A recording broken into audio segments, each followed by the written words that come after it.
Alumni Office, it is my sincere pleasure to welcome the 2020 recipient of the Colborn Distinguished Service Award, Larry Ashton, Webb Class of 1970. Larry, you have shared with many at Webb that when you first arrived on campus, it was challenging to be away from home and to adapt to a rigorous academic community and a rigorous residential community. How did you overcome these challenges, and what advice can you offer to students today, many of whom experienced those very same feelings? Hi, Laura. Thank you for that question. That's a good question. I can remember back in the 9th grade, coming from Utah, small town, to the Webb Schools. And I left a town where I was sort of the big fish in a small pond, and I became a tiny fish in a big pond at Webb. And I had never experienced the academic rigors as I did at Webb, where we would actually read books and make reports on the books instead of working in a workbook.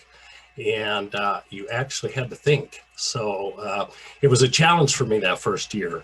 And I know the first month that I was at the school, in a Spanish class, which I had never had a Spanish class before, and I had previously in schools, I'd gotten A's and B's, and this time, the first monthly report gave me an F and in Spanish, and I had never experienced that sort of a disappointment and frustration before. I knew that I was in trouble. I knew that things were only going to get tighter as the year wore on. So fortunately, the way Webb is designed is they don't want to let you fail. They have people there that are going to help you, as they did with me. Immediately after that failing grade, I got help from the teacher. I started working with flashcards, started to understand how to study, and started to see that, you know what, I am in charge of this and I can actually control the way this grade is going to go. So by the time I finished the year, my grades were much better. And I was feeling that I was much more of a success than I had been. Another piece that was very key, and that was to get involved in activities. And Webb offered so many areas of interest and places that I had never experienced before in subjects. And so I got out and kind of dipped my foot into some subjects and tried a few here, a few there, and got very involved with the school radio station, KWEB. And that sort of felt like home to me, and had students that were my age, and we were all working in kind of the same interested areas. So the main thing is, if you feel like you're getting bored, if you feel like you're in over your head, then there is help at Webb, and people want to help you. They don't want to see you fail. So get involved in activities. Make a part of your life that says, I'm going to try new things. I want to experience new things. And you'll be really surprised at how the result comes out, that you will actually enjoy these new fields. And that's what kind of kept me going in Webb. And when I returned as a sophomore, I became much more involved with friends than I had before. And these are lifelong friends, even to this day, that I am still very close to. And no other friendships are as tight with me as the ones that I made at Webb. I have a couple in college, but the rest and the bulk of all of my close relationships and friendships, not just the students, but the faculty as well. I just really got into the community and the social activities and the subjects, and I graduated in 1970, but I'm still here. And so I definitely would recommend any student that had any kind of hesitation, reach out. The help is there, and that's all you have to do is just say, I need some help. Thank you. You're right. You are still here in so many different ways, and you have spent so much of your adult life in senior volunteer leadership position. as a Webb trustee, a museum trustee, and board chair. Can you talk about how did you make the choice to dedicate so much of your life to these two institutions? Yes, I'm happy to do that, and excited to do that, in fact. Um, I have no children. My wife, Alicia, and I have no children, and we look at the Webb students as our kids. And when I started to get back involved with the museum back in the early 90s, Don Lofgren and I developed a friendship, and he wanted me to become more active in the museum, and in fact asked me one day, will you be my boss? And I said, what do you mean by that? And he said, well, I'd like you to be on our board. He said, there's not a lot of work involved, but you know, it'd be great to have you there. And to me, that really felt good to hear that. And so that's sort of the start of my re-engagement with Webb. And one thing led to another, and the more I became involved, the more I was involved with other areas. And then the next thing I knew, I was the chairman of the museum board, and the chairman of the museum board is on the Webb School board. And so being on both of those boards is a phenomenal experience, and I treasure very much the excitement, the people, high energy, and all of us have the same goals of our wonderful institutions of the museum and the schools. Now, I couldn't have done any of this without the support and the full level of confidence and agreement of Alicia, my wife. My wife, Alicia, really supported me becoming more involved with Webb. She knew how important it was to me that I get in and do things that I really enjoy doing. And one of them was Webb Schools and the museum. And then I was pulling her along. She became very, very active in the schools, and the museum also has developed as great of friendships as I have had. And in fact, some people wondered, you know, did you go to Webb School? And I said, you have to remind them, no, Webb at the time I was there was an all-boys school, so she couldn't have gone. But anyway, I could not have done it without her. Well, we all love Alicia, and she is always so kind and friendly to all of us. And we love having her part of the Webb community. Well, it's a very two-way friendship, and she treasures the time of going down there with me and walking around the campus and seeing all the new things. And she was so thrilled to see the improvements on the campus. And I look at her and I'm thinking, I wonder if she did go to the Webb School in her mind anyway. Yes. I also wanted to thank you for your tremendous work with the schools, because a lot of people know Larry Ashton as being chairman of the board of the Alf Museum for many years, but the depth of your work on the different subcommittees is tremendous. And I don't know how, I don't think people realize how involved you are in all aspects of not just the Alf Museum, but also the Webb Schools. So thank you so much for that. Absolutely. On to our next question. Your yearbook quotes show a great awareness of the passage of time and the value of not letting it slip through one's fingers.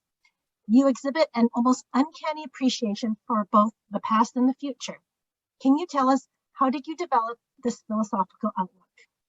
Sure. I remember back in, and I use the example, third grade, when I was sitting at my desk, the little desks, you know, I was looking at the clock on the wall, and it was 2:45, and recess was at 3, and it seemed that 15 minutes would just crawl by. And finally the bell would ring, and day after day of this, I used to mention it to my teachers, and they would say to me with a little twinkle in their eye, just wait till you get my age and see how fast time goes. It's really stuck in my mind that the older you get, the faster time goes, because each year is a smaller part of your overall age. And so being aware of that, I've also kind of looked at it, and I gave a chapel speech here, I think in about 2005, about life and about moment of time, which was definitely an inspiration for me when I was a student of Ray Alf in the 9th grade. He used to talk about, what are you going to do with your moment of time? And that to me was really a sign that there was a lot here that I want to learn, and that we all have our hourglasses of life, and we don't know how much sand is in each one of them. So Ray Alf instilled in me the concept of the moment of time and the time spiral. And by looking at that time spiral and realizing that all of that spiral represents from the moment the Earth was created 16.7 billion years ago until the end of that time spiral, when we, our recorded history, we are nothing but dust on the end. And all of a sudden that put life into perspective for me. And I've also referred to it, as I did in a chapel speech in 2012 or 2005, that when you're eating a bag of potato chips, you think that that bag of potato chips is going to last you quite a while. And as you eat and enjoy those, and if you're like me, if I eat one, I got to go through the bag. So as you go down towards the bottom, you all of a sudden start to realize, oh, there are only so many chips left in this bag, and then they're gone. And that's sort of the way I look at life, is that someday the chips are going to be gone. So I want to make the most of the time that I have here. And I think that all started with the looking at the clock in the 3rd grade, and the time spiral certainly was the great emphasis. And so anyway, that's sort of where that came from. And I definitely, I look at the future, I look at the past, but as one of my yearbook quotes says, you cannot look to the future if you live in the past. And so anyway, I'm always looking towards the future and what is going to come around the corner. That's wonderful. I will always think of you now when I eat a bag of potato chips and get to the bottom. Yes. So Larry, your passion and enthusiasm for Webb and the Alf Museum are shared equally by your wonderful wife, Alicia, who is your joyful partner in all of these things. Can you talk about the marvelous partnership in your volunteer work and why it is important to you both? Absolutely. I'm happy to do that. Alicia became very involved with Webb as I did. In fact, the first time that she really had a taste of Webb was in the mid 90s, when Miles Rosedale had bid on a Peccary trip, a private Peccary trip to Barstow for a small group of friends. And fortunately, Miles called me as one of the friends, and I, of course, brought Alicia along. I don't think she had been very active in camping before, but this was her opportunity to get to kind of feel what Webb experience is like. And that started her out into seeing that this is an incredible organization and one that she wanted to continue to take part in. And so today, for an example, when we are on the alumni trips, it's like we're a team.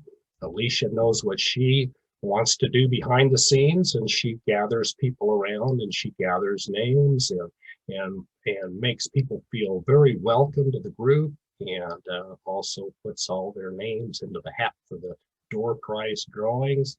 And by the time the Peccary trip is over, she has become great friends with whoever is out there, and they all look forward to seeing her on the future trips, as well as on the campus when she and I come to the campus and do various Webb activities. And today she is so in the wool Webb, and we have our great nephew, Ben, who is at Webb today, and always seeing him from a small baby and thinking, I wonder if he would be, one to go to Webb School. I was one that stayed in the background, but Alicia was kind of the one that said, I think he would really like Webb, and so he's here today and loves it. So anyway, our partnership is very, very strong, and all pro-Webb, pro-Alf Museum, and anything we can do, we're there, and we enjoy everything that we do with our association with these great institutions. Thanks, Larry. Any closing remarks that you'd like to share? Sure, I'd be delighted to kind of add one more piece here. With the Alf Museum, Alicia and I have been able to travel the world with the museum, with trustees, with students, parents, and we have been to such countries as Madagascar. We've been multiple times to Outer Mongolia. I've been to Inner Mongolia. We've been to Argentina, Peru. Those are our international trips. We've also been down the Grand Canyon with a private museum group with 2 large boats and about 30 of us, again, students and faculty and parents. Also, we've been on Peccary trips in the United States. We do the alumni trip every May, first weekend in May. Alicia's right there with me. And we've done Peccary trips in Montana. We've worked in the quarry. We pulled out the last tailbones of a hadrosaur that was discovered there in the early or the late 90s. And so the opportunities that Webb presents and the Alf Museum to people that get involved are unlimited. They really are. And all you do is you limit it by your mind, but the opportunities are there. And again, like I sort of said at the beginning of our interview today, was that take advantage of those opportunities when they come your way. They may never come again.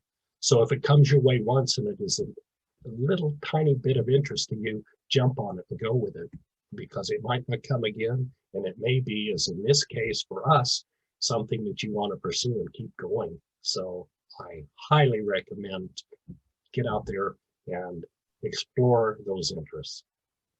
Well, you've got me convinced to join the next group in Barstow, so I haven't done that yet, so I look forward to doing that. I certainly hope so. You'll see exactly what I'm talking about. Well, in closing, I just want to congratulate you again. You are such a tremendous asset and loving volunteer to Webb. The Colborn Distinguished Service Award really recognizes individuals who not only give time and to the school, but really just the depth of support. And you are truly an exceptional recipient. And so we wish we could recognize you in person, but we are so glad that you shared some of your stories today. And I know we all look forward to seeing you at the upcoming Peccary trip and congratulating you in person during Alumni Weekend. And let me just mention too one other thing, Laura, and that is I received the Colborn Award, and that is such an honor to receive that award that it brings me speechless. And when I was told of the award last spring by Sanjay, I didn't know how to react. But and today I am still deeply humbled by this award. I'm the one that received the award, but it was all of you, all of the Webb community, everybody behind me that earned the award. So I want to thank everybody for everything that you all have done for us at the Alf and at Webb. Thank you.